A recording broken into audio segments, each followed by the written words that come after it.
تعلیم، ادب او تیاتر کې کار کوي. د هغې سلسله کې زمونږ چپ لاس سیاست پاکستان کې د هغې تاریخي پس منظر او موجوده صورتحال باندې به مونږ خبرې کوو او د زده کړې کوشش وکړو. دا یو سیاسي تاریخ دی یا یو سیاسي بحث دی، خو زه چونکې یو سټوډنټ او استاد یم نو زه به دې ته د علمي نقطه نظر سره ګورم. څوک به دې سره اختلاف ساتلی شي یا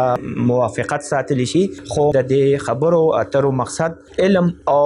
ټیک خبره، صحیح خبره مخې ته راوستل دي. نور د دې څه یا څه پرچار مقصد چې زه یو سیاسي پرچار وکم یا یو سیاسي مخالفت وکم، د دې دغه څه مقاصد نشته. دا دغه به بحث به مونږه دریو حصو کې تقسیم کو. اول خو به مونږه خپل ټاپک یا کوم موضوع چې دی د هغې وضاحت وکړو چې چپ لاس څه ته وایي، او بیا به دویمه مرحله کې به د دې پاکستان کې د چپ لاس د سیاست تاریخ ووایو. دریمه کې به موجوده صورت حال چې کم دی نن سبا د دې خبرې اترې وکړو، او څلورمه کې بیا ستاسو طرف نه سوال جواب وي. زه به خپل پوره کوشش کوم چې تاسو ته زه جواب درکم. پاکستان کې د چپ لاس سیاست، د هغې تاریخ او موجوده حالات. اول خو چې مونږ دا زده کړو چې چپ لاس سیاست څه ته وایي. پاکستان کې په دنیا کې چې کوم ځای کې جمهوری نظامونه دي نو هغې کې سیاست دوه غټو حصو کې تقسیم دی. چپ لاس یعنی کې ګس لاس،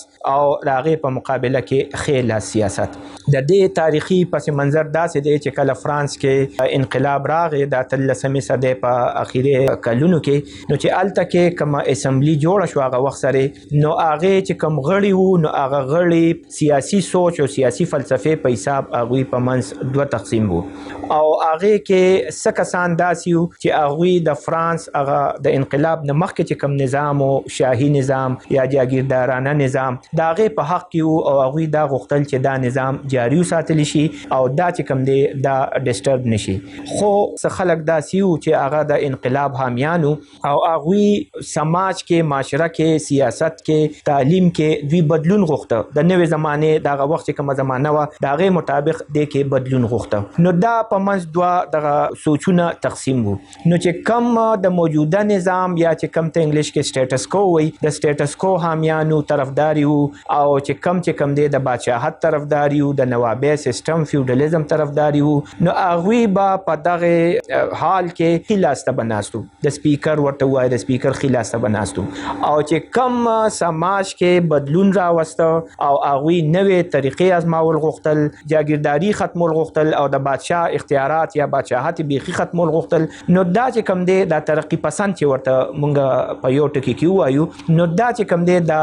ګس لاس ته ناستو. نو دې وجې نه دا سیاست کې دا اصطلاحات رالل، ښي لاس والا، رایټ وینګ، لیفټ وینګ، او دې سره چې کوم دی نو بعضې خلک داسې وي چې د هغه کلیر کټ سوچ په لیفټ یا په رایټ کې نه وي، نو هغې ته بیا مرکزي یا وسطي یا منځني سوچ والا ویلی شي، او هغه چې کوم دی نو سنټرل سوچ والا دي. بیا په دې ګس لاس یا چپ لاس کې هم خپل مختلف درجې دي. څه مطلب دا دی چې ګس لاس کې ډېر سخت ګس لاسي دي، څه لږ مرکزي سوچ ته نږدې دي. داسې په ښي لاس ته چې کوم خلک دي، سوچونه دي، پارټیانې دي یا ګروپونه دي، نو هغوی هم چې کوم دی نو څه ډېر سخت د ښي لاس حامیان دي، څه چې کوم دی مرکز ته راجوخت دي. نو مونږ داسې کلیر کټ ډېر لاین نشو ډرا کولی چې دا د ښي لاس سوچ دی یا دا د ګس لاس سوچ دی. خو بهرحال مونږ د یو سړي یا د یو ګوند یا د یو پارټۍ یا د یو ګروپ د هغه د فلسفې یا د هغه د سوچ نه اندازه لګولی شو چې دا مونږ ښي لاس کې کېږدو که دا مونږ ګس لاس کې کېږدو. او بیا چې کوم دی د سیاسي خلک هم په دې خبره خو پوهېږي، نو هغوی هم خپل آیډنټیفیکیشن یا پیژنګلو دپاره وایي چې مونږ ښي لاس والا یو یا مونږ ګس لاس والا یو. نو پاکستان کې خاص کر په 13 صدۍ کې چې کله سوویت یونین یو ملک جوړ شو، رشیا کې انقلاب راغی، د لینن پر هغه کې مونږ به لږه خبره وکړو بیا وروستو، او بیا مطلب چاینا کې راغی او سوویت یونین غوښتل چې دا انقلاب زه یورپ او مطلب دا چې د ایشیا یا د افریقې نور ملکونو کې دا انقلاب راشي. نو دغه 13 صدۍ کې د ښي لاس او د ګس لاس د سیاست ډېرې ګرمې خبرې روانې وې. خو چې کله سوویت یونین ختم شو 1991 کې او هغه د ګس لاس سیاست ته چې کوم پولیټیکل یا د یو ریاستي سپورټ حاصل هغه ختم شو. نو دې سره د ګس لاس سیاست هم ختم شو او سیاست کې هغه بحث ختم شو چې کوم د دې نه مخکې د ګس او د خلاص وو. دې وجنه زمونږ اوسنی اخباراتو کې یا زمونږ اوسنی سیاسي خبرو کې یا زمونږ اوسنی کوم ټي وي پروګرامونه دي ډسکشنز دي هغه کې د خي او د ګس لاس د سیاست خبرې یا خو نشته او قدیم نو ډېرې کمې دي. نو دې وجنه زمونږ را روان کول چې کم دی اگر چې تعلیم یافته دي خط کالج سکول یونیورسيټي کې نو یو خو سیاسي تعلیم هڅم ډېر کم دی عملی سیاسي تعلیم او بل چونکه دغه بحث هم ختم شو دغه خي او ګس لاس سیاست نو ډېر زمونږ مرګري چې کم دي زمونږ د معاشره کسان چې دي هغه د دې نه دي خبر ځکه چې هغه ښه شهري دی د یو ملک د یو معاشره چې هغه سیاسي پوهه ډېر وي. نو مونږ چې سیاسي پوهه وي نو مونږ به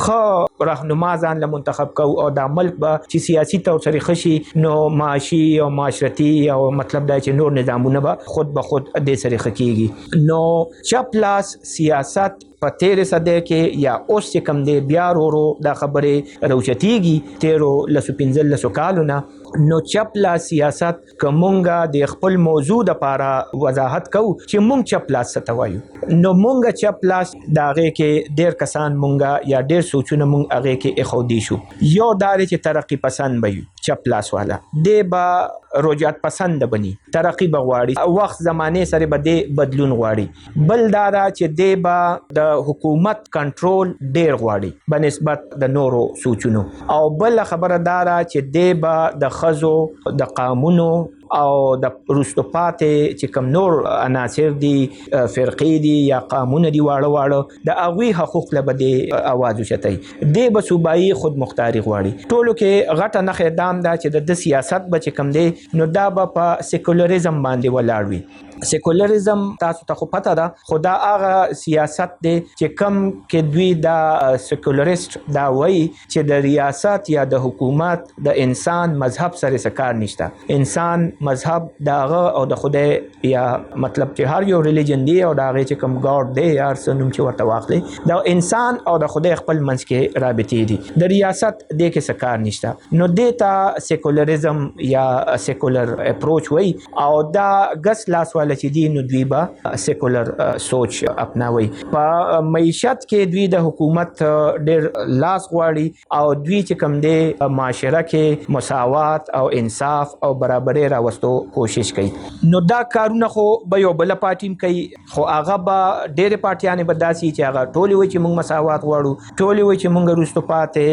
طبقې چې کومې دي نو هغوی له لاس ورکول غواړو. ها صبر سیکولریزم حق کې څه بني خو ډېرې سیکولر پارټۍ به داسې چې هغه به داسې وچوي. نو بیا به موږ د خپل اوسني دغه لپاره داسې ډیفینیشن وکړو چې کم سوشلیزم یا کمیونیزم خپل ایډیالوژي کې یا خپل مینیفیسټو کې یا خپل منشور کې د سوشلیزم یا د کمیونیزم ذکر وکړي نو هغه به موږ په چپ لاس سیاست کې کېږدو چې دا چپ لاس سیاسي پارټي ده یا د چپ لاس سیاسي سوچ والا انسان دی. نو چپ لاس سیاست زمونږ یو ډیفینیشن دار ووت چې دی به سوشلیست وي یا به کمیونیزم سوچ لري او دی به د خپل سیاسي سوچ له بنیاد چې کوم دی نو دی به د کارل مارکس فلسفي نه ډایرکټلی یا انډایرکټلی هغې نه به د انسپیریشن اخلي او هغه به مطلب دا دی چې د دوی پر ډسکشن کې هم راښکاره کېږي او هغه به د دوی په لټریچر کې هم ادب کې هم راځي او هغه به چې کوم دی د دوی په مینیفیسټو یا منشور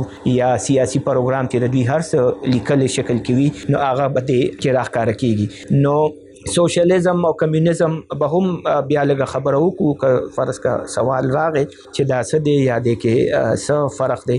خو بهرحال اوس به مونږ پاکستان کې د چپ لاس د سیاست لږ تاریخ باندې ځان پوه کړو او دا به راته پته ولګي چې کم ګوندونه یا کم سیاسي پارټیانې چې کم دي دا چپ لاس دي. ډېر غټ کنفیوژن دی چې بعضې خلک یو سیاسي رهنما یا یو سیاسي پارټي پاکستان کې خبره کوم هغه دوی ته چپ لاس والا ښکاري خو هغه اصل کې وینه ډېر سیاسي سوچ والا خلک نه دا غلط فهمي کې یا مطلب دا چې غلطي وشي او هغه دوی مکس کی نو مونږ به داسې تاریخ چې وایو مونږ ته به پته ولګي نو اولنې چپلاسې ګوند چې اوس سیاسي پارټي چې وه کمیونست پارټي اف انډیا وه څنګه چې دا نورې پارټیانې برټش انډیا وخت کې جوړې شوي دي لکه مسلم لیگ شو یا کانګرس شو یا جمعیت علما شو یا نورې داسې خدای خدمتګار شو داسې پارټیانې ټولې دا خو د متحده هندوستان وخت کې جوړې دي نو داسې د متحده هندوستان وخت کې کمیونست پارټي اف انډیا جوړه شوه دا پارټي چې کوم دی نو دا جوړه کړې وه هغه وخت کې تاسو ته پته ده چې خلافت تحریک وخت کې 1919 1919 کې ډېر خلک افغانستان ته هجرت وکړ او تاسو د تحریک خلافت زمونږ په هغه کې مشهور خبرې دي تاسو ته خبر یې مونږ به دوی ته انقلابیان وایو چې کوم خلکو هجرت وکړ انقلابیانو او دا انډین نېشنلیست وو که مسلمانو که هندو که سیکو خو لکه دوی د هندوستان د ازادۍ او د بهترۍ په یو سوچو بیا وروسته ډېر خلک وایي چې ښه یا بدو بیا خبره ده خو دوی هجرت وکړ نو بیا افغانستان کې هم د دوی هغه مقاصد ډېرو وجوهاتو نه پوره نشو هلته کې د دوی هغه ایسارېدل چې هغه نفعمند دوی ته ښکاره نشو نو دې کې چې کم سیاسي طور سره ویښ وو یا تعلیمي یافته ورته ووایه یا لږ ډېر جذباتي انقلابیان هر څه چې ورته ووایي نو هغوی د افغانستان نه هم اخوا سنټرل ایشیا ته لاړل سنټرل ایشیا وسطي ایشیا یا مرکزي ایشیا چې اوس پکې د تاجکستان ازبکستان کرغیزستان قازقستان او ترکمنستان د ملکونه موجود دي دې ته به هغه وخت سره اوس هم ورته وایي وسطي ایشیا ورته وایي نو دوی د افغانستان نه اخوا امو سین نه اخوا دوی وسطي ایشیا ته ورسېدل وسطي ایشیا دغه وخت کې دا د 1919 وخت دی دا اول د رشین امپایر سوا روسیانو خپل سلطنت کې دا شامل کړي و او دې نه پس بیا چونکې 1919 کې د لینن په قیادت کې په رشیا کې انقلاب راغلی نو دې ته به سوویت رشیا وي نو دا د سوویت رشیا ایسوا نو دا انقلابیان چې الته وړېدل نو دوی بیا الته کې سوویت چې کم کمیونستان و دا غځای هغوی سره د دوی رابطې وشوې او هغه هم چونکې سیاسي او نظریاتي طور سره د برطانیې خلاف سوویت رشیا والا بیا وروسته 1922 کې دې ته بیا سوویت یونین وي دا 15 کاله دا سوویت رشیا په نوم باندې یادېږي نو هغوی سیاسي چونکې مخالفو د انګریزانو او هندوستان د هغوی یو ډېره غټه کالوني وه او د سوویت رشیا په هندوستان نظر و چې دې کې موږ خپل هم خیاله خلک را پیدا کړو چې انګریزان دې ځای نه وباسي یا مطلب دا دی چې هغوی ته نقصان ورسوي نو هغوی هم د هندوستانیانو مطلب دا دی چې هغوی ورته هرکلي ووې او دا خلکو له سیاسي او عسکري دواړه ټریننګ انتظامات وکړل نو دې کې ډېرو خلکو عسکري ټریننګ هم حاصل کړ حتی کې دوی ته مطلب دا دی چې د هوایي جهاز او د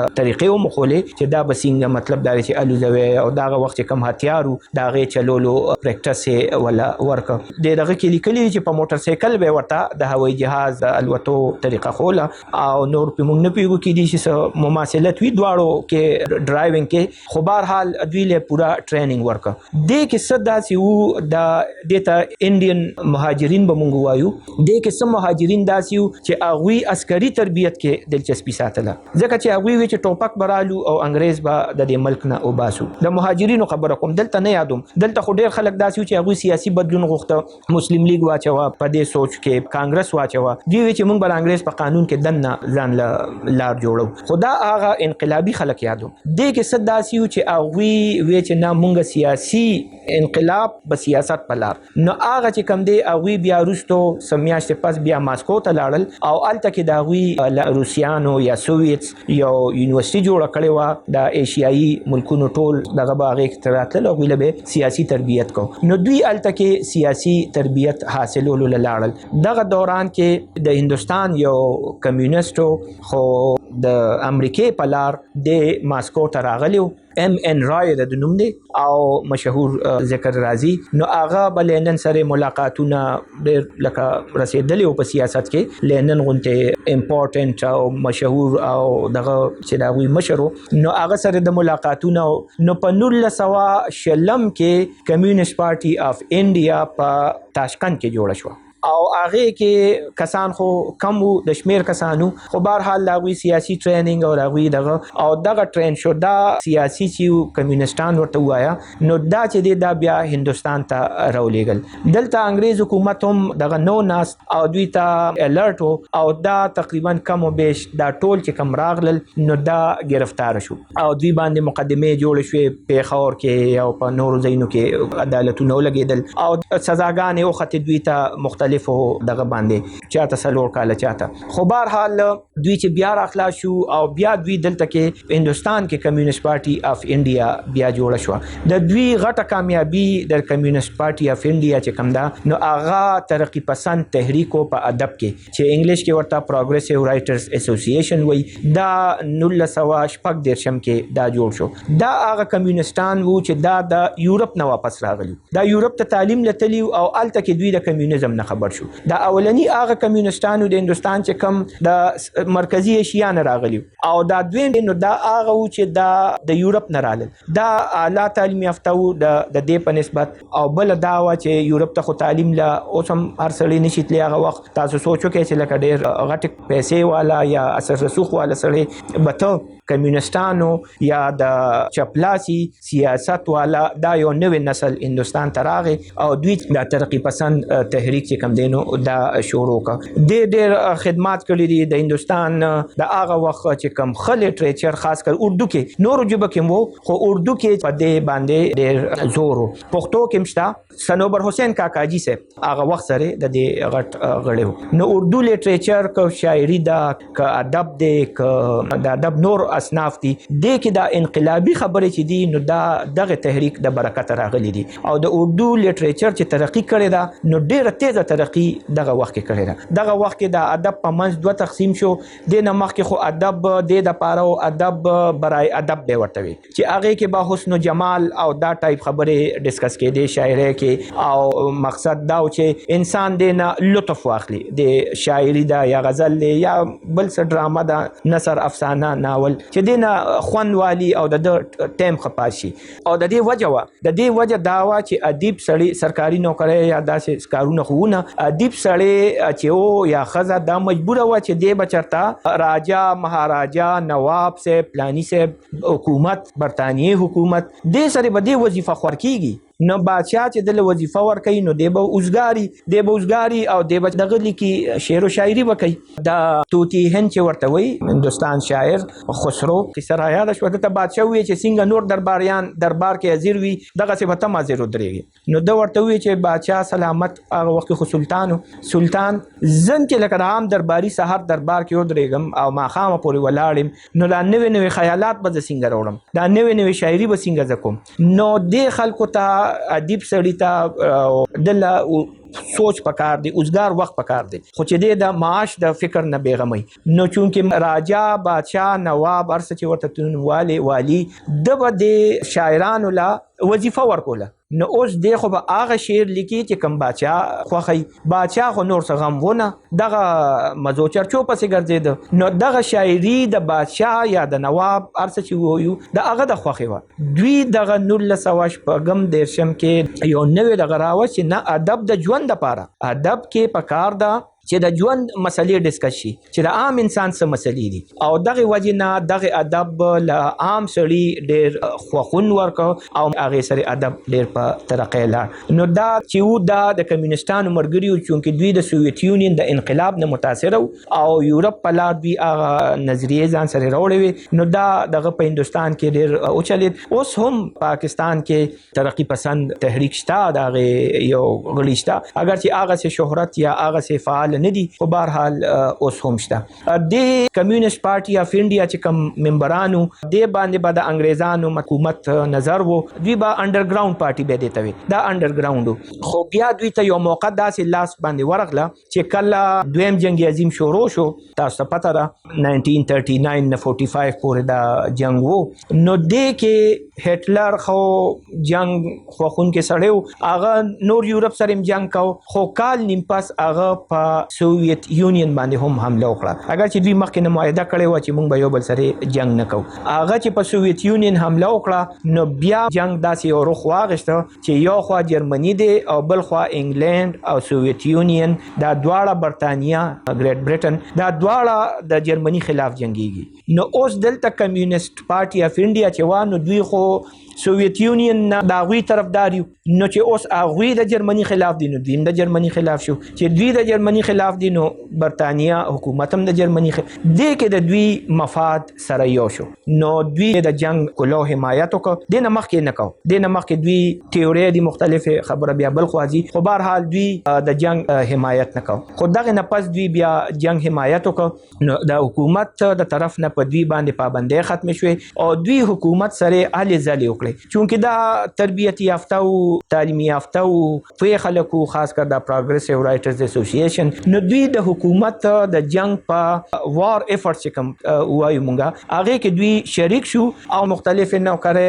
وکړې، څوک په فوج ته لاړل، څوک ریډیو هغه وخت کې برتی شو او پروګرامونه کوه، څوک اخبار کې لیکل کوه. نو دوی هم وایي چې مونږ ته یو موقع ملو شو چې په ریډیو کې د هندوستان آل انډیا ریډیو نه په اول ځل کمیونست ټکی چرته نشر شو یا د سوویت یونین په حق لا یو خبره راوته. دې وخت کې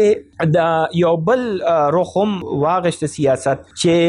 انډین نیشنل کانګرس چې دوی د جنگ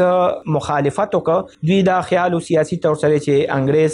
مجبور دی، کمزور دی، نو کوم په زور وروړو نو موږ به یو ښه ډیل به ورسره وکړو د هندوستان د ازادۍ یا د خود مختارۍ په لپاره. نو دوی ګاندھی په نگرانۍ کې هندوستان پریک د تحریک شروع کړ، انګریزي کې ورته کویټ انډیا وایي، خو مسلم لیگ دغه څه دغه اونکه لکه د انګريز خلاف څه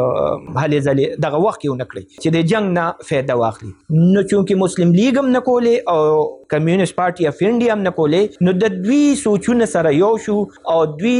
یو ځای شو او دغه 4-5 کاله د پاکستان جوړېدو پورې یا د هندوستان تقسیمېدو پورې چې کوم وخت دی نو دې کې مسلم لیگ او کمیونست پارټي اف انډیا د دوی سیاست په یو لار روانو. دا عجیبه خبره بوي زما په خیال ډیرو خلکو لا چې د پاکستان حمایت ډیرو پارټو نه دی کړی، تاسو ته دغه یا سیاسي سوچونه نه دی کړی، هغوی سره خپل وجوهات دي، خدي یا بد دي، خو کمیونست پارټي اف انډیا د پاکستان د جوړېدو بھرپور حمایت کړی دی. یو خو د هغوی دا خیال و چې دلته کې به لینډ ریفارمز راشي او د جاګیردارو د جایداد به په عامو کسان یا په پیزنټ باندې تقسیم شي. بهرحال خو چې پاکستان څنګه جوړ شو نو بیا د دوی د پاکستان د حکومت یا اسټابلیشمنت ورته وایا او د غسلاسي سیاست لارې سره جدا شوې، بیا په دوی پابندۍ ولګېدې او د کې مشهوره واقعه چې کوم ده نو هغه 1951 والده چې هغې ته دوی د راولپنډۍ سازش کیس وایي. دې کې مارچ کې وزیر اعظم صاحب لیاقت علي خان اعلان وکړ چې ما یو سازش ونیوه حکومت او هغې کې د کمیونست پارټۍ غړي او د پاکستان د فوج اعلی افسران دوی حکومت ختمولو کوشش کوي او هغې کې څه فوجیان گرفتار شو او څه د ګس لاس سیاست سیاسي کارکنان یا حامیان. مشهور خبره را فیض احمد فیض هم دی کې گرفتار شو او دوی باندې مقدمه وچلې دي او دوی ته ملو شوې سزاګانې. دا فوجیان چې دوی د لیاقت علي خان نه پدې خپو چې دوی کشمیر کې لیاقت علي خان هغه سي جنگ نه کوي چې څنګه په کار وکړي دي چې مونږ کشمیر آزاد کړی او د دوی خپل سیاسي دغه. بهرحال دوی زمونږ چپ لاس والا کم کتابونه چې دي نو دوی وایي چې او داسې خبرې شوي وي خو صرف یو مشوره وا عملی کار مونږ په دې باندې حق لا نو اوچت کړي او همدغه پیړۍ چې کوم د پاکستان جوړېدو نه پس په 2 کال پس پاکستان دغه وخت کې کولډ وار او کولډ وار کې سم ملکونه د سوویت یونین په طرف ته ودرېدل، څه چې کوم دی نو د امریکا او د برتانیې طرف ته ودرېدل. پاکستان هم یو نوی ملک او دی به یا به یو خواته یا به بل خواته منځ کې پاتې کېدی شو، خو بهرحال کمزور او معاشي تور سره کمزور او د سهارې ضرورت وو. بل د هندوستان نه دوی په یره کېو چې اسې نه چې هندوستان سره حمله ونکړي او د پاکستان جوړېدل واپس نکړي. نو دوی د پاکستان هغه وخت سره قیادت چې هغوی د امریکې طرف ته فیصله وکړه چې پاکستان به د امریکې د یخ جنگ چې ورته به مونږ وایو دې کې به مونږ د امریکې طرفدار شو. ډېرې وجې دي خو یو وجه دام ده چې د پاکستان چې کوم هغه وخت کې سیاستدانانو کې دي شي اوس هم دغه خبره ټیک وي خو هغه وخت هغه برتانیې کې تعلیم حاصل کړو او هغه ځای کې تربیت یافته او هغه ځای خیالات هغه ته ښکارېدل بنسبت د سوویت یونین د مارکسیزم د فلسفه نو دوی امریکای سره شاملېدل نو هغه سره کې دي شي په کمیونست پارټي باندې د باور اوصل د هغه شاملېدو لپاره لار هوارولو بهرحال 1954 کې دوی کمیونست پارټي باندې قانوني بین لګاو او دا پارټي لیډران خو هر وخت یا گرفتار یا انډرګراوند خو پارټي فعال پاتې نشو او دغه کمیونستان چې کوم دي دوی بیا مخکې 3 کال پس نېشنل عوامي پارټي یو پارټي جوړ شو چې هغه کې شپږ مختلف ګوندونه شامل وو د پاکستان او مشرقي پاکستان چې هغه وخت کې به ورته مشرقي بنگال وي بیا مشرقي پاکستان شو او اوس بنگلاديش دی نو د هغه ځای او د دې ځای مختلف ګوندونه شامل وو دا 1955 کې جوړ شو او دا زمونږ چې کوم د سیاستدانانو نمونه اورو هغه د اوس نمونه نشم غشته سبوالم صبرانه پاتې شي خدا غټ سیاستدانان چې دینو دا هغه وخت کې د پارټي کې شامل شو سره خپل ګوندونو کمیونستان هم دې کې شامل شو او چونکه تربیت او ټریننګ یو نو دوی په تعداد کې به کم خو په سیاست کې تهاوی خو تاسو ته پته لري چې ایوب خان بیا بل کال را روان کال ایوب خان مارشل لا ولګوله په سیاست پابندي ولګید او هغه نه پس کمیونست پارټي باندې پابندي برقرار نور نګه چې ختم شو سلور کال پس 1902 کې سیاست ته اجازه ملو شو خو کمیونست پارټي ته اجازه ملو نشو دوی ته بیا 10 کال پس ملو شو خو دوی بیا فیصله وکړه چې بس نه مونږ به د نېشنل عوامي پارټي نیپ د نیپ حساب یو دوی د نیپ حساب چې نیپ باندې هم د ذوالفقار علي بوټو حکومت وخت کې پابندي ولګیدا 1915 او یایم کې نو د دوران کې نیپ کې چې کم کمیونستان وو دا پل منځ کې تقسیم شو چونکه تاسو ته پته را چې اول په رشیا کې انقلاب راغی رشین امپایر کې راغی مونږ وې چې هغه نه سوویت رشیا جوړ شو 1922 کې هغه نه سوویت یونین جوړ شو او هغه کوشش کاوه چې دا انقلاب نور ملکونو ته خاص کر یورپ کې جرمني او انګلند باندې دا غوي توجه ډیره وا او لینن ویلیو چې کدي ملکونو کې انقلاب د پاره ځ خپل انقلاب قربانوم زه به قربان کم ځکه چې دغه کې انقلاب راغی نو نور دنیا ته خورول بیا آسان کارو خو بهرحال چاینا کې چین کې دا انقلاب یو کم 50 کې دا کامیاب انقلاب راغی نو سو وخت د دوی سره حالات ډیر خو د سوویت یونین او چاینا خو د انقلاب لس کال چې تقریبا برابر شو چاینا کې نورو د دوی په مختلفو دغه باندې اختلافات زیاتېدل او 1980 سلور شپېته دغه کلونه چې دي نو د کې چپلا سیاست په منځ دوه تقسیم شو صد داسې شو چې هغوی به د ماسکو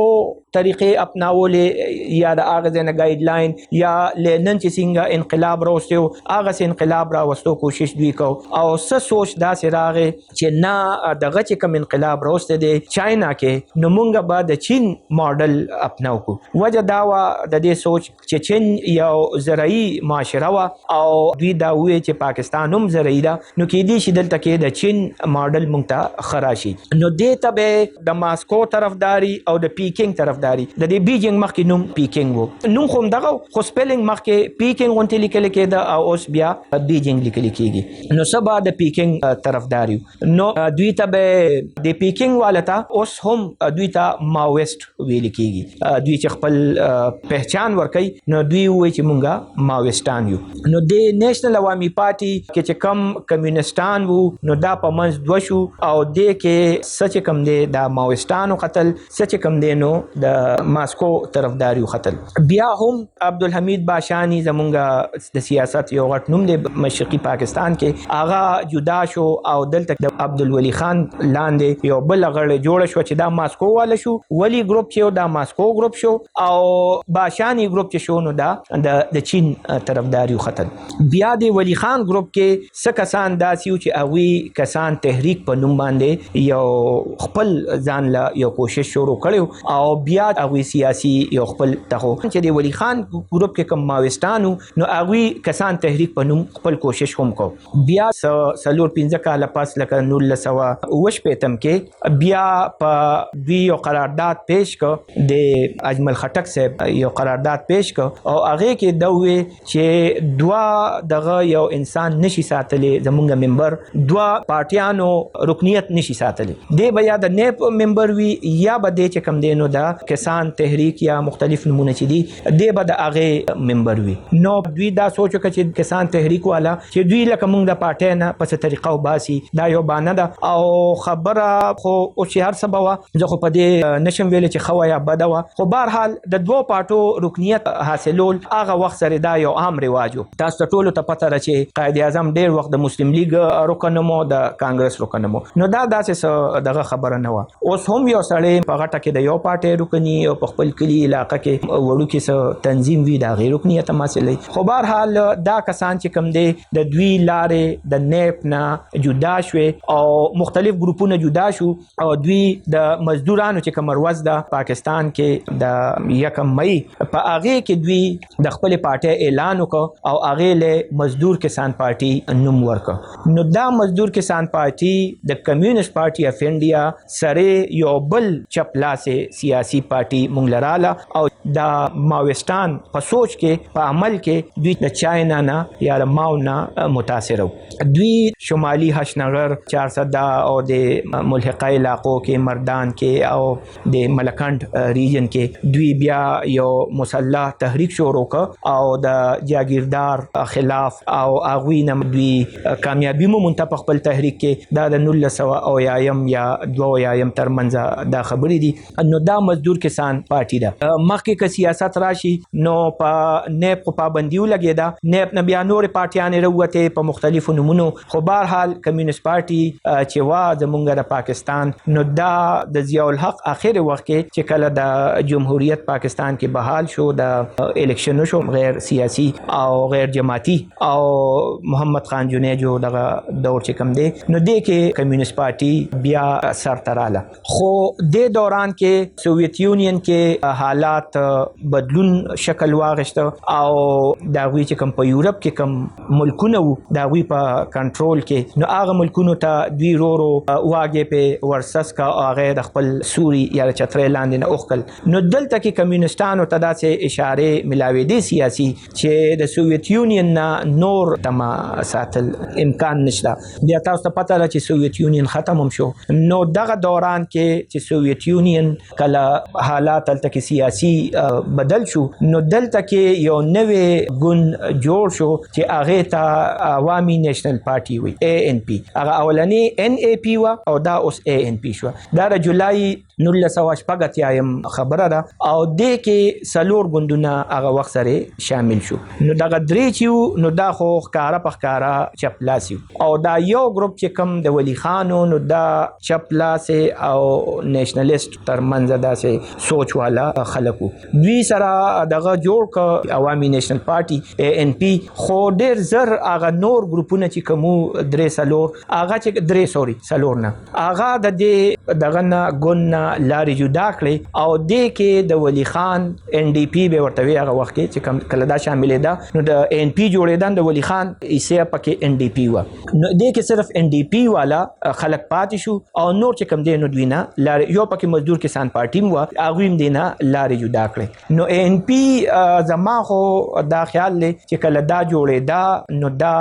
غس لاسه سیاستو ځکه چې په سلورو کې خودره ښکارا په ښکارا غس لاسو دا ولی خان ګروپ چې کم دی نو دا هم ډیر حد پورې غسلاسی سیاست او ماسکو سره تعلق او کنه دا خبره دوی کې هم وي هغه وخت خبره کوم اوسنه خبره نه کوم نو بیا چې کله سوویت یونین مات شو او هغه نه 15 ملکونه راوتل او نه صرف سوویت یونین مات شو بلکې دا هغه چې کوم غټ ملکو رشیا او ورته رشین فدریشن وای نو بلکې هغه سیاست پرې خو هغه چې کم د دوی د ریاستي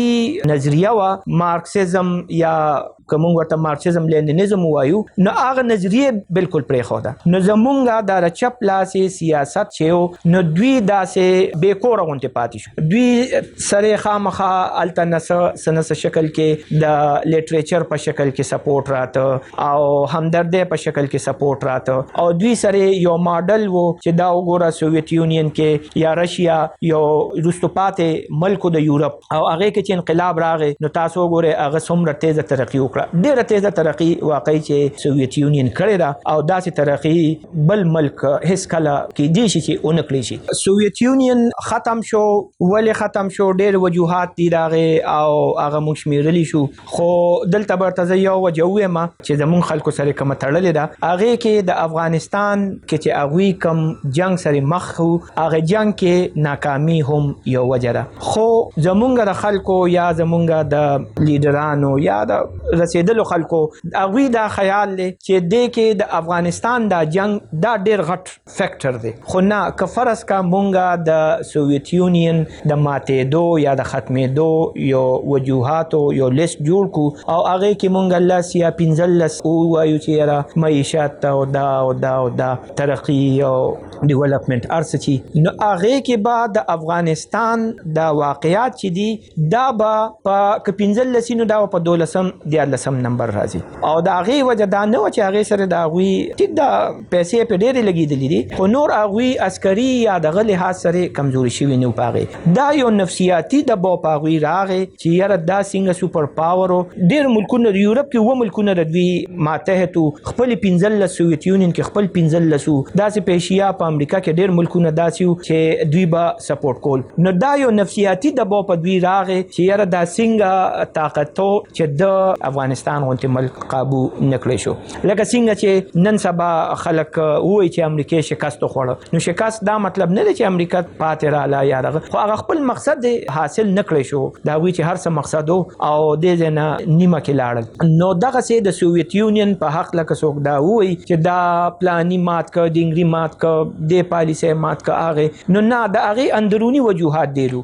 او بیرونی به هم وو، خو اندرونی وجوهات دغه ډیرو. بهرحال سوویت یونین ختم شو او دلته کې زمونږه چپ لاس والا چې دی دا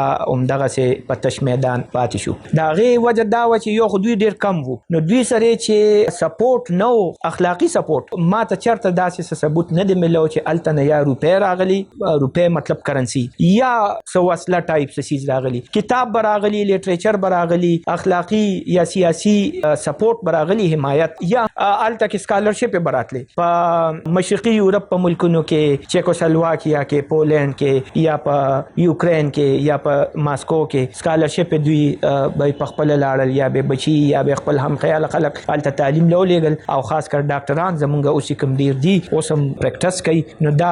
هغه زینا راغلي دي کوم ډاکټر سره چې ام ډي لیکلي، نو هغه ملکونو نه د هغه وخت ویل دي او اوس ویل دي، خو دا هغه ډیګری ته ام ډي وي، زمونږ د ډیګرو ته بیا ام بي بي اس وي. نو دوی ته دا حمایت راته س دوی اسیم کمزوري او س مطلب دار خاص کر د ضیاء الحق حکومت کې چونکه بیا سیاست کې دا مذهب هم یو اهمه مخکې نموا، خو بیا ډیره زیاته شو او چونکه دوی خو یو سیکولریزم غوښته او دوی د یو داسې ریاست حمایت کو سوویت یونین زیادوم چې هغه یو سیکولر سټیټو کارا کې سیکولر سټیټو، نو دوی باندې دغه تور هم ولګیده چې دا خو سیکولرستان دي او د سیکولریزم ډیفینیشن داسې وشو چې هغه مذهب نه منون کې برابر شو. سړی نه سیکولر هغه سړی هغه سوچ ته وای چې هغه وای چې د هر انسان خپل مذهب دی او دا خدای او د انسان کار دی، ریاست او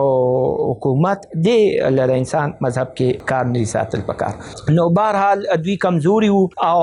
خپل منځ کې د بې اتفاقۍ ښکارم شو او د سوویت یونین د ختمېدو نه مخکې دا پارټي په مختلف سوچونو باندې تقسیم شو. چا وی چې مونږه کولو پارټي جوړو چې الیکشن بلړاوي او چا وی چې نه مونږه به انقلابي پارټي ساتو او تنظیم سازي به سخت کو، لکه هر سړی بنم نیت لا پریدو چې هغه تربیت وشي نو صرف هغه برکنی. نو په دې سوچ باندې د دوی پارټي تقسیم شو او د پاسه په سوویت یونین ختم شو. نو دا سه یو دوی یو سختي وخت لاړل، ډارمنټ پیریډ تلاړل چې د دوی سیاست کې سپاتې نشو. دا بل خو مزدور کسان پارټي چې وا دوی خو ما راته وی چې شمالي هشنغر کې کامیابی مونته وا او د دوی اراده ډېری اوچته وي، خو بهرحال دا پارټي هم او ماغه دغه کې لکه د ضیاء الحق حکومت راتلو خو شا وخت کې دام په ګروپونو کې تقسیم شو او د دې هم هغه زور پاتې نشو. یو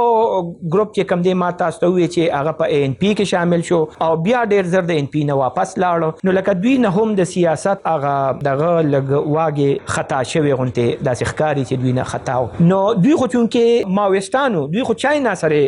ځان تړو، خو د دوران کې چاینا کې هم سیاسي پالیسی خو دا غوي کې دي شي زړه په زړی خو معاشي پالیسی د چاینا بدله شو او هغه اصلاحات راوستل او هغه خپل ماډل په خپل پرېخود نو چې هغه پرېخود نو بیا دوی هم نشونیوي او چاینا نه دومره خاص امداد هم نه راته سپورټ هم نه راته نو دوی هم دغه سه پاتې شو د دوی چې کم غټ غړي وو غټ راهنماګانو هغه چا زړه مات شو سیاست پرېخود چا زړه چې مات شو هغه بل خوارال خلاص ترا وړېدل چې زګس لاس کې خو سو نشو د خلاص په سیاست کې وکیدي چې مونږ خپل مقاصد حاصل کو د معاشي برابرۍ او د قومونو حقوق د په خلاص کې کوشش وکړو او صد داسیو چې هغه هم په خپل نظریه قائم او سوچ یو کوشش وکړ چې د خپل د غس لا سیاست بچ اوساتي نو دوی داسې وکړه چې دوی مزدور کسان پارټي او کمیونست پارټي اف پاکستان د یو ځای کړې د نه یو پارټي جوړ کړه او نوې پارټي ته کمیونست مزدور کسان پارټي وې خدا پارټي لسته کاله وا چې د 13 صدې په اخري کال کې خوشا کې دینا بیا کمیونستانو چې کوم سیاسي لیډرانو هغه دینا لارې جدا کړې او بیا چې هغه ته جدا کړې نو مزدور کسان پارټي لیډرانو ته لارې جدا کړې نو دا په دې طریقه بیا واپس هغه مزدور کسان پارټي یا کمیونست پارټي بیا واپس جوړ شوه اگر چې کمیونست مزدور کسان پارټي په دې نو موسم شته او ملتان کې د دې قیادت موجود دی او خپل وس مطابق هلې ځلې کوي نو مزدور کسان پارټي بیا جوړ شو په دې صدې شروع کې او کمیونست پارټي د پاکستان بیا واپس بیا جوړ شو خو دوی بیا په خپل منځ کې تقسیم شو اوس موجوده وخت کې کمیونست پارټي کم از کم په دریو حصو کې تقسیم ده او خپل پاکټ کې دوی سرګرم دي چې کم ځای کې د دوی سیکریټریټ دی مرکزی دفتر دی نو سن کې دی او یو په دې ټکسلا کې دی نو اوماغه خپل حلقه کې یا خپل یونین کونسل کې یا خپل مرګرو سره دوی سرګرم دي مزدور کسان پارټي هم په منځ تقسیم ده درې یا څلور مختلف دغه کې دا موجوده ده د دوران کې بیا چې کله د سوویت یونین د خاتمه لسپینځل لسکالو شو او د کې نظریه باندې ټینګ ولر خلک دا غوي سوچ بیا راغی او بیا د نوې صدې چیلنجز مقابله کولو لپاره هغه بیا د سیاست ته مخه وکړه او د دوران کې د سوویت یونین نه مخکې مونږ د وې چې د پاکستان د سوویت یونین په وخت کې د پاکستان کې دوه چپلاسي سیاسي پارټي وي ګروپونه پکې خو یو کمیونست پارټي و او یو مزدور کسان پارټي و دین علاوه د دې صدې چې شروع شو نو د کې درې سلور 15 نور پارټیانې د چپ لاس پاکستان کې جوړ شوې نو د کې یو پارټي چې کم ده نو هغه ته نېشنل پارټي وای چې دا بلوچستان کې دوه پارټي یو ځای شوې او هغه نېشنل پارټي جوړ کړه او هغه نېشنل پارټي زمونږ صوبه کې یو وحدت شته د نور صوبو کې نمائندګي شته خو اصل کې مرکز په بلوچستان کې دی او دا پارټي د غس لاس په سیاست کې داسې یو پارټي ده چې دا حکومت تم رسیدلې ده لکه دوی 2014 کې چې کوم انتخابات شو عام انتخابات نو هغه کې دوی صوبایي اسمبلی کې دومره کامیابی حاصل کړه چې پاکستان مسلم لیگ نواز پارټي چې کوم ده هغه سره یو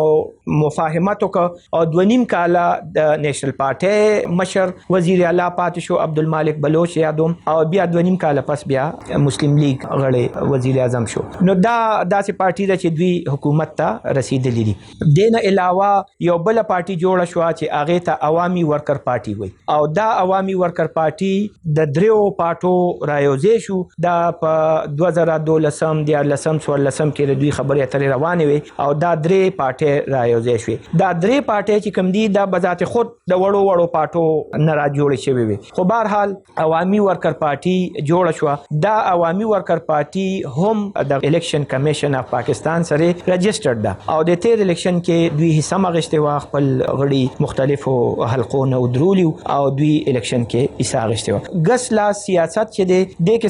سوچ داسې دي چې هغه په انقلاب نظر ساتي صد داسې دي چې هغه وی چې نه مونږ به قانون سازي کوو او د خپل مقاصد بر قانون سازي په لار حاصلو نو چې کم قانون سازي غواړي نو هغه الیکشن کمیشن سره بیا رجسټریشن کوي ځکه چې ووټ باخلي او قانون خو په مقننه یا لیجسلیچر مونږ ورته پارلیمنت وایو قومي اسمبلی او سېنات یا صوبه کې شي نو صوبایي اسمبلی نو دې کې جوړيږي نو دې لا بیا رجسټریشن کې نو نېشنل پارټي او دا عوامي ورکر پارټي دا رجسټرډ دي مزدور کسان پارټي نه هغه وخت رجسټرډ و او نه اوس د دې یو غړی الیکشن کمیشن سره رجسټرډ نه دی. د دې نه خو بیا دا معلومیږي چې دوی اوس هم په انقلاب په لار خپل مقاصد حاصلول غواړي. خو بهرحال تیوري او پریکټس کې خو ګیپ هر ځای کې وي. نو کمیونست پارټي چې کوم درې ګروپونه دي نو هغه کې خو دوه بالکل رجسټرډ نه دي. دا یو ګروپ داسې یو واته شپږ کال مخکې رجسټر شوی خو بهرحال الیکشن کې سم غشته و خو بیا اوس په دې موقع اوس رجسټر نه دي. نو نېشنل پارټي رجسټر شو او عوامي ورکر پارټي رجسټر شو. د دوران کې یو بل پارټي جوړ شو او هغه پاکستان برابرۍ پارټي وای او جواد احمد یو سنگر دی میوزیشن دی او اردو او پنجابی کې هغه وخت سره سندري ویلي ته عملی سیاست تراغلی دی. نو هغه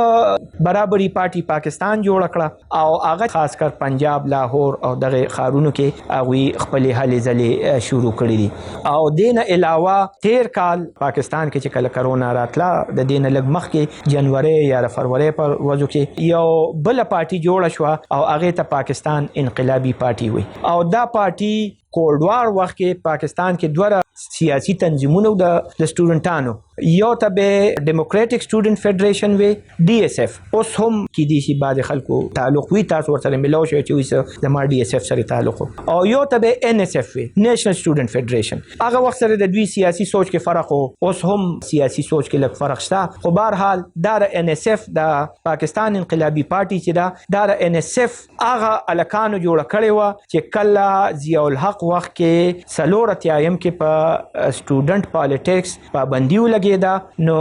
دوی خو سیاست نه ختم شو. اوس د ډیر عمر دی خامخه او مطلب دا چې یو ځای بل ځای سره کار روزګار پاکستان کې یا بهر نو هغه چې کم دینو بیا راجم شو او دا پارټي جوړ کړه. دا زمونږه سیاسي د غس لاس ګوندونه شو. رجسټرډ دی کمیشن سره س نه دی. دین علاوه په غس لاس کې یو بل سوچ دی او هغه ته ټروټسکایټس وای. لیون ټروټسکی د روس یو سیاسي ورکر یو نظریه ساز وو او اول کې د چکل انقلاب کلونه 1919 وخت یادوم نو دی اول کې د لینن سره د سیاسي سوچ مخالفت لرو. خو بیا د انقلاب د روزو شپو کې میاشتو کې د لینن مرګري شو او د انقلاب کې او انقلاب بچکولو کې بیا انقلاب را وصل خدان د کارو خو انقلاب بیا د رد انقلاب نه بچکولو کې د ډیر اهم کردار ادا کړی دی. خو چې کله لینن مړ شو بیمارو ګولې باندې لګیدلی و هغه د وجنه صحت خنو ډیر وخت پکټو بیا چې مړ شو نو سوویت یونین کې یو د طاقت یو کشمکش شروع شو. نو یو خوا ټروټسکی وو او بل خوا سټالن وو. خو بهرحال سټالن په حکومت یا په پارټي باندې چې په پارټي باندې چا دغه راغې هولډ نو حکومت دغه خامخا دغه لاس کې نو سټالن خپل مقاصدو کې کامیاب شو او ټروټسکی دغه سوچ او دغه نظریه او دغه مرګري چې کم دینو هغه ناکام شو. ډیرو ته سزاګانې وخته. ټروټسکی بیا د سوویت یونین نه اوتښتید خو خپل نظریه او خپل لیک جاری ساتلې. بیا لسته کال پس د دویم جنگ عظیم شروع کې دوه خوشا کې مکسیکو کې چې الته کې بیا چا مړ کو نو د هغه او د سټالن سیاسي سوچ کې فرق او سوچ داو چې ټروټسکی دا وی چې دا انقلاب به عالمی انقلاب وي دا به مونږ خورو نور دنیا ته دا رسو د تا ورلد ریولوشن وي او سټالن دا وی چې نا سوویت یونین یا مشرقي یورپ کې چې موږ سره کوم ولس ملکونه دي دا دومره غټه دنیا دا چې بس دې کې زمونږ خپل مقصد حل کیږي زمونږ انقلاب ته خطر نشته. نو دوی فلسفي یا سیاسي سوچ کې دغه فرق خو بهرحال د ټروټسکی هم خیال خلک شته. د کمیونست پارټي د انډیا یا هغه وخت کې د انډیا دا چې کوم دی د سټالن د سوچ مرګري او د ټروټسکی د سوچ مرګري چې کوم دی نو هغه ته د ټروټسکی فالوورز وایا یا ټروټسکایټس ورته دوی وای نو هغه بل یو خلک دي هغه وی چې مونږه به سیاسي پارټي نه جوړو خپل بلکې مونږ به خپل مرګري نظریاتي تور سره ټرین کو او هغه ټرین تربیت یافته مرګري به دا به مونږه نور غټو پاټو کې چې کوم ته ماس پارټي وای هغه کې به خپل مرګري ورننه باسو او دوی به هغه پارټي پارټۍ ته ورننوځي دا یو د کمیونستانو یو پالیسي ده چې دا باغې ته ورننوځي او په دغه ورننوتو به دوی هغه پارټۍ کې داسې پروګرام به جوړ کړي داسې منشور به جوړ کړي چې هغه به د کمیونیزم یا سوشلیزم په حق کې وخیږي همدغه پالیسي وه چې کله ما درته وویل چې مسلم لیگ او کمیونست پارټي په پاکستان جوړېدو نه مخکې دوی هم خیاله شو 1945 او 46 کې هندوستان کې اوټونه شو انګریزانو وخت کې نو کمیونستان چې کوم دي د مسلم لیگ ممبران شو او دوی هغه کې مسلم لیگ پارټي کې باقاعده شریکو نو دغه سي د دې ټرانسکایټس دا سټایل له د طریقې کار دی چې دوی په بل پارټي کې غټي پارټي هم خیاله پارټي چې کوم پروګریسیو وي د دوی سره لګ سوچ یو شانتي وي لکه زبرته پاکستان کې د پیپلز پارټي نوموالم چې پیپلز پارټي دوی دا خیال لري چې لکه دا لګ هم خیال ده نو کومه خپل ارکان له تربیت ورکو او هغه پیپلز پارټي ته ورنباسو او بیا هغه یو لیول ته ورسي او پیپلز پارټي خپل منشور جوړي پروګرام جوړي یا یو پالیسی جوړي حکومت کې رالل نو چې دې په التکه اثر انداز شي نو دغه ټرانسکایټ سوچ والا چې دی نو دا هم پاکستان کې اشتا او دوی کار کوي خو دوی ډیره پته عام سړی ته ځکه نه لګي چې دوی نه سیاست شته نه جنډه شته جنډه خو شته خو لکه مونږ تخکاری نه لکه چې چرته په سړک کې ولګي یا په ځکه چې د دوی تاسو سره غرض نشته دوی وایي چې مونږ به لکه انقلاب ته هغه لار باندې ځان رسو نو دې کې دا د ضیاء الحق دی وخت کې چې کوم زمونږ دغه بهر ملکونو ته تلیو مهاجرت باندې نو الته کې دوی بیا د تنظیم جوړ کړ ټرانسکایټ تنظیم او ډاکټر لال خان اوس کال یو نیم مخکې وفات شو د دوی ډېر دغه لیډر وو او ډېر مطلب دا چې هغه یو سرګرم او یو پرجوشه چپلاسي انسانو او دا ډېر چپلاسي چې دي نو دا هغه شاګردان دي خو بهرحال د ډاکټر لال خان سره بیا د سره یو بل مرګري فاروق طارق هغه اختلاف پیدا شو په دې اختلاف پیدا شي چې لکه دا پارټي تخپل ارکانو لیګو که اون لیګو نو هغه ته لارې جدا کړې بیا 2014 کې بیا نور داسې د سره کسانو چې هغه لال سلام په نوم ډاکټر لال خان نه لارې جدا کړې خو دا ټول په یو شکل کې د لال خان سیاسي شاګردان دي دا جواد احمد چې کوم دی نو دا هم د لال خان سیاسي شاګرد دی خو لال خان سره هم سیاسي سوچ باندې لارې جدا شوې او د جواد احمد دا پارټي چې کوم ده نو دا په مونږ په چپ لاس کې ایښې ده خو د دې په پروګرام کې مارکسیزم یا کمیونیزم یا سوشلیزم ښکاره ټکي نه ښکاري او دا لکه کېدای شي یو پالیسي وي چې مقصد خو زمونږ ماغه دی خو چونکې پاکستان غونډې ملک کې هغه مارکسیزم یا کمیونیزم یا سوشلیزم ټکي دومره بدنامه کړی شوي دي چې هغه داغ انزل د ډېر وخت کار دی نو دوی خو د چپ لاس دي د برابري پارټي یادوم جواد احمد والا خو د دوی په پروګرام کې بتاتا داسې واضحه ټکي ښکارا نشي زه وختي دلته کې یا پرون ما سره چې خبره وکړه نوې یو ګوند زمونږ جوړ شو ډېر خلک داغه خبرې کوي نېشنل ډیموکراټک موومېنټ یادوم او یا شپږ ورځې مخکې چې راغی اعلان شو اتر ورځې مخکې نو ډېر خلک اوس په دې دغه کې دي چې دا چپ لاس دا کنه د مرکز کې دا ک خلاص کې دا نو یو خدای د نوم نه پته لګي چې دا نېشنلیست پارټي ده او بل داغه چې کوم اوس ارزي پروګرام راغلی دی نو هغه کې داسې د سوشلیزم د کمیونیزم یا د مارکسیزم داسې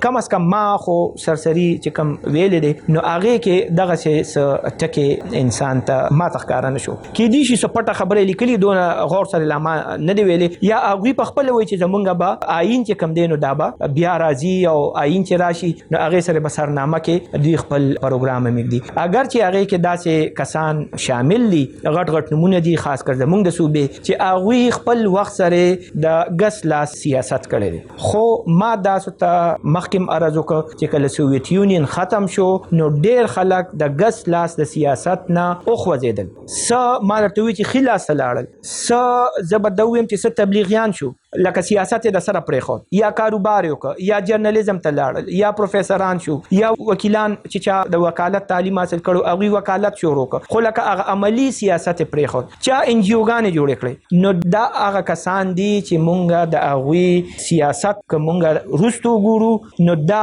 د چپ لاس د سیاست حامیانو خکلو خو د هر انسان سوچ وخت سره بدلیږي او چې انسان ژوندۍ وي سوچ بدلیږي خامخا نو دا ښکاری چې وخت سره د دوی هغه سوچ هم هم بدل شوی دی او دوی یا خو د چپ لاس سیاست بالکل پرېښی دی یا دا خو چې سړی هغوی سره ملو شي او خبرې وکړي ډېره ښه پته خو به هغه وخت ماته ولګي یا بل چا نه که زه فرسټ هینډ پرایمري ډیټا ماته ملو شي نو ډېره به ښه وي. هسې خو د ما په خیال نه دی چې دا نوې پارټي دا چپ لاس کې خانه کې مونږ کېږدو. دا ترقي پسند ده د قومونو حقوق هم غواړي د فیډریشن هم غواړي. فیډریشن یا وفاق تاسو ته پته ده چې دا داسې نظام وي چې دې کې په ملک کې 2 حکومتونه یو مرکز کې چې ټول ملک چلی اسلام آباد کې زموږ چې یو صوبه کې هغه خاص صوبې دپاره اوس کم کار به صوبې حکومت کوي او کم به مرکز ذمہواری وي. حکومت یا هغې له قانون جوړول کم به پارلیمنت جوړي سینټ او قومي اسمبلی او کم به صوبایي اسمبلی جوړي. نو بیا دا خبرې آئین وضاحت کړي چې دا کار دا تعلیم دا صوبې دی او دا چې کم دی دا د مرکز دی دا یو لیست په آئین کې لګېدلی دی. نو دا پارټي مضبوط فیډریشن غواړي. مضبوط فیډریشن د دې مطلب دا دی چې د صوبایي حقوق زیات غواړي چې صوبو سره اختیارات نورم ډیر شي. اگر چې پاکستان یو وفاقي حکومت دی او 2010 کې چې کم 18 ترمیم په دغه کې شوی دی په آئین کې نو هغه کې وفاق ته نور مضبوطی ملو شوی ده. مطلب زماره خبره دار چې هغه ته صوبو ته اختیارات نورم زیات ملو شو. خو اوس هم داسې سوچ والا خلک ډیر دي چې هغوی وایي چې دغه 18 ترمیم خو یو قدم وو اوس به مونږه نور اختیارات غواړو. نو دوی ته مونږ ترقي پسند ویلی شو دوی ته مونږ قام پرست ویلی شو. بیا د مفکورې د انتظامیې او د ټولو ملګرو شکریا ادا کوم چې رالل زما دا دومره خبرې واورېدې. ډېره مهرباني.